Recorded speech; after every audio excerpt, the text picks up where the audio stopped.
आदित्यजी, तुम्ही आज शाळेची पाहणी केली, काही विद्यार्थ्यांशी तुम्ही चर्चा सुद्धा केली, शिक्षकांनी चर्चा केली. महापालिकेत तुमची सत्ता असताना आणि आता भाजप शिवसेना शिंदेची सत्ता असताना काय फरक जाणवतो? मला वाटतं एक महत्वाची गोष्ट आपण सगळ्यांनी ओळखायला पाहिजे. गेले 10 वर्ष किंवा त्याच्याहूनही जास्ती मुंबई महानगरपालिकेच्या शिक्षण व्यवस्थेवर आमचा खास फोकस होता. मग आपल्याला आठवत असेल, उद्धव साहेबांनी टॅब्स असतील, व्हर्च्युअल क्लासरूम असतील, डिजिटल क्लासरूम असतील, मग त्यानंतर आम्ही बीएससीचे फ्री बस पास असतील, मग कदाचित एशियातली किंवा जगातली एकमेव महानगरपालिका असेल ज्यांच्या स्वतःच्या शाळेंच्या पूर्ण सिस्टीममध्ये एसएससी सोबत सीबीएसई, आयबी, आयजीसीएसई, आयसीएसई हे सगळे बोर्ड्स आम्ही आणले आणि सगळ्या शिक्षिका, सगळे हेडमास्टर्स यांना सोबत घेऊन ह्यांच्यासोबत काम करून हे सगळं आम्ही राबवू शकलो. पास पर्सेंटेज देखील वाढलं होतं. एक्स्ट्रा करिक्युलर क्लासेस, मग जेंडर इक्वल टीम्स असतील, सेफ स्कूलचा प्रोग्राम असेल, हे सगळं आम्ही करत होतो.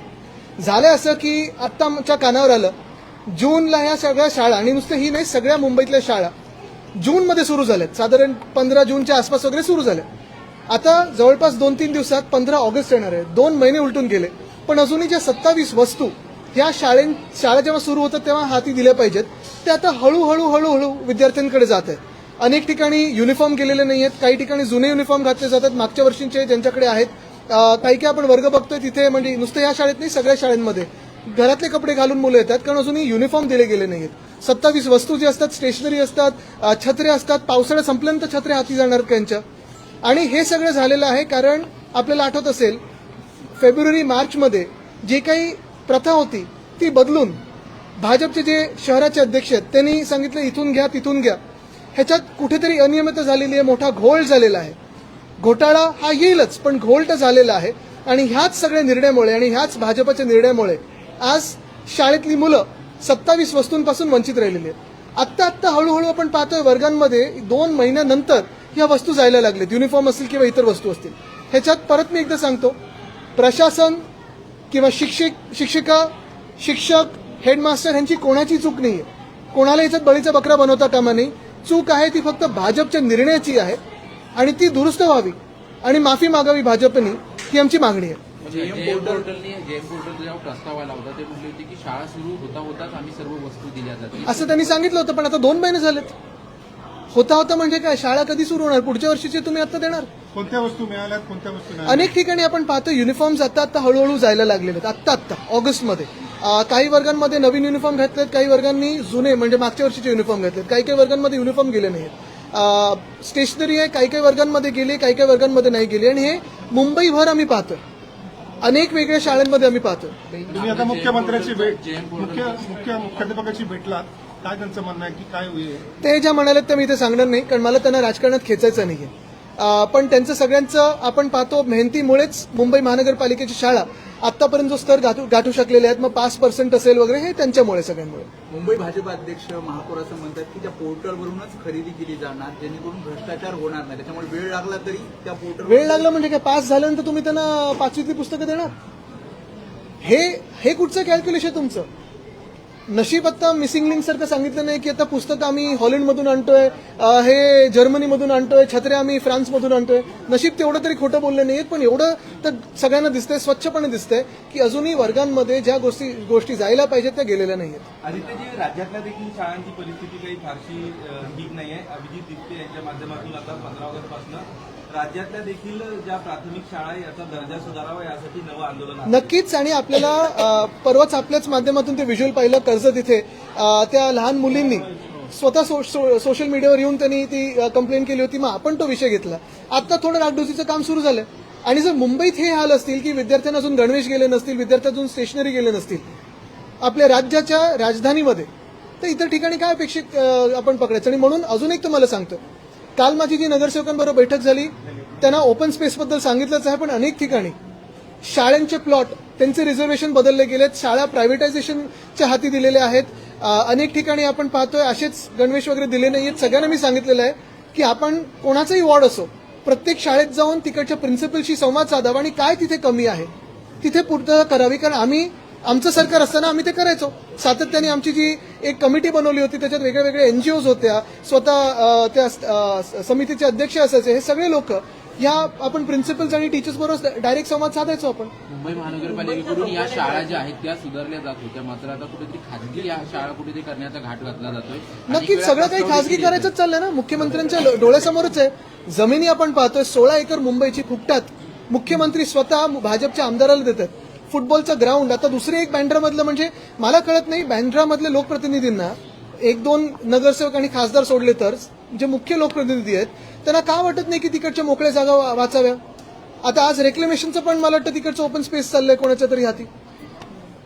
उपाटे होते ते स्वच्छ करण्यासाठी आधी महानगरपालिका चांगली कसरत करायची, मात्र आता जे याच्यावर काल पण मी आणि परवा पण डिटेल उत्तर दिलेलं आहे.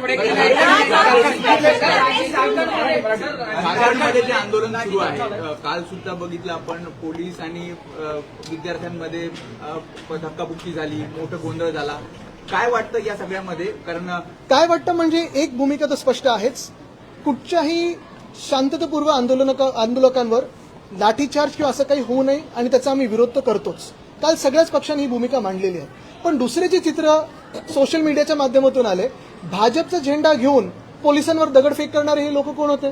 काही तर मीडियानेच एक्सपोज केलंय. कोण दुसऱ्या राज्यातून तिथे झारखंडच्या त्या परीक्षेसाठी बसवलेलं आहे, आंदोलन करायला आणलंय, त्यांच्या गाड्यांमध्ये दगड सापडले, कोण कुठून गाड्या करून आलेलं आहे, सांगतात आम्हाला भाजपनी बंगालमधून पाठवलंय, कुठून दुसरीकडून पाठवलंय.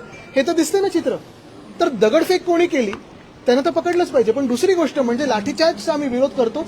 कुठचंही आंदोलन सुरू असेल, मग शेतकऱ्यांचं असेल, महिलांचं असेल, कुठच्याही घटकाचं आंदोलन असेल, त्या जबाबदार मंत्र्यांनी जाऊन त्यांना भेटणं गरजेचं आणि तो विषय सोडवणं गरजेचं आहे. दुसरी बाजू ही पण आहे, आमच्या जे कानावर येतं ते झारखंडमध्ये सीआयडीची पण चौकशी लावलेली आहे आणि मुख्यमंत्र्यांनी की त्यांच्या तिकडच्या जबाबदार मंत्र्यांनी त्या आंदोलकांची भेट घेतलेली आहे.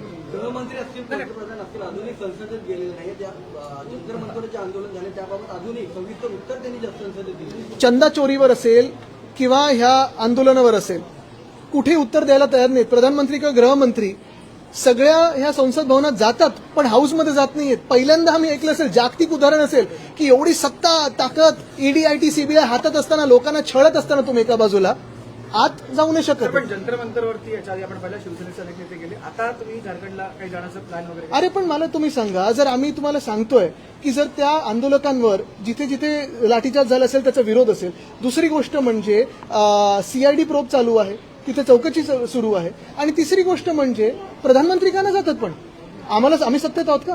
आम्ही जिथे जिथे आंदोलन होते तिथे जातोय, पोहोचतोय, पण जे सत्तेत आहेत ते का नाही जातात? त्यांना पण हा प्रश्न विचारला पाहिजे. जाऊ दे, त्यांना बिचाऱ्यांना पक्षात कोणी विचारत नाही. त्यांच्या खात्यात केडी नावाचं कोणतरी ते सतत इतर प्रेसवाल्यांशी बोलत असतात, इतर लोकांशी बोलत असतात, त्यांना कुठून तरी ती टाचणी टोचते. सहानुभूती आहे त्यांच्याबद्दल. दोन नगरसेवक जर सुनील लहिरी असेल आणि त्यासोबतच राजू पाटील असेल, शिंदे गटाच्या संपर्कात असल्याचं आणि त्यांच्यासोबत जवळीक जास्त वाढत असल्याचं. तुम्ही फोन टॅप केलेत का? नाही, राजू पाटिल शिंदे गटाच्या मंचावर. अरे काल पण जाऊ देता.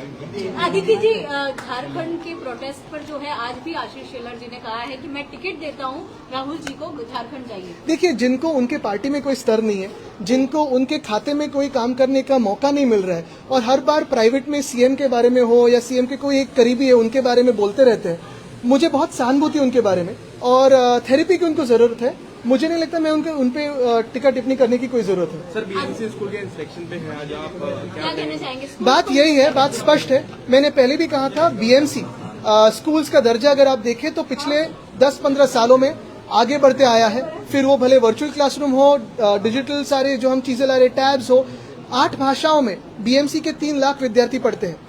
बात यही है कि अब तक जो पूरा फोकस प्रिंसिपल्स को सपोर्ट में था या टीचर्स को सपोर्ट देने में था, आज कहीं ना कहीं बीएमसी की जो शिक्षण समिति है वो डगमग गई है. यही सारे विद्यार्थी है, यही सारे टीचर्स है जो आज भी इन्हीं हालातों में आगे बढ़ने की कोशिश करी है. जो मार्च में एक निर्णय हुआ कि अभी तक जो 27 चीजें इनको फ्री ऑफ कॉस्ट दी जाती थी, सारे विद्यार्थियों को फ्री ऑफ कॉस्ट दी जाती थी, उसमें स्टेशनरी था, जूते थे, छाता था, ये सारी बातें, यूनिफॉर्म्स थे, वो आज अगस्त चल रहा है. अभी थोड़ा पर्कुलेशन चल रहा है, अभी उनके हाथों में जा रहा है. 2 महीने स्कूल शुरू होने के बाद अगर ये चीजें उनके हाथों में जाए तो गलती किसकी है? गलती भाजपा की है, क्योंकि भाजपा का शासन कहीं ना कहीं इसमें घोटाला कर रहा है. आदित्य जी, यूएस जज has dismissed case, criminal case against Gautam Adani. I think my focus today is on the case on our symbol and party name today, hoping to get justice because justice delayed is justice denied. Sir दो चीजें हैं, झारखंड में जो आंदोलन हो रहा है उस पर अभिजीत दिक्के ने वहाँ के स्टूडेंट से बात की है, और दूसरी कल वहाँ पर लाठीचार्ज हुआ है और छात्रों को लाठीचार्ज की तो हमने कल सारे लोगों ने, फिर राहुल जी हो, अभिजीत हो, हम सभी लोगों ने निंदा की है। दूसरी बात, जो सही बात है, वहाँ इन्वेस्टिगेशन जो भी पेपर लीक हुआ उस पर चालू है। तीसरी बात, वहाँ के मंत्री महोदय ने उनसे बात की है। चौथी बात, जैसे जंतर मंतर पे प्रधानमंत्री ने अभी तक कोई संपर्क उन विद्यार्थियों के साथ नहीं किया था, वैसे ही झारखंड के भी विद्यार्थियों के साथ प्रधानमंत्री महोदय अभी तक कुछ बोल रहे नहीं है। पांचवी बात यह है कि मीडिया और सोशल मीडिया के माध्यम से ही सामने आया है कि जो पुलिस कर्मचारियों पे पथराव हुआ, उनके हाथों में भाजपा के झंडे थे। जहां हर एक प्रोटेस्ट में तिरंगे जा रहे हैं तो पार्टी फ्लैग होने की क्या जरूरत थी? दूसरी बात, आपके हाथों में जो भाजपा के झंडे हैं वही क्यों पथराव कर रहे हैं? पीसफुल प्रोटेस्ट में ये सारी बातें करने की क्या जरूरत है?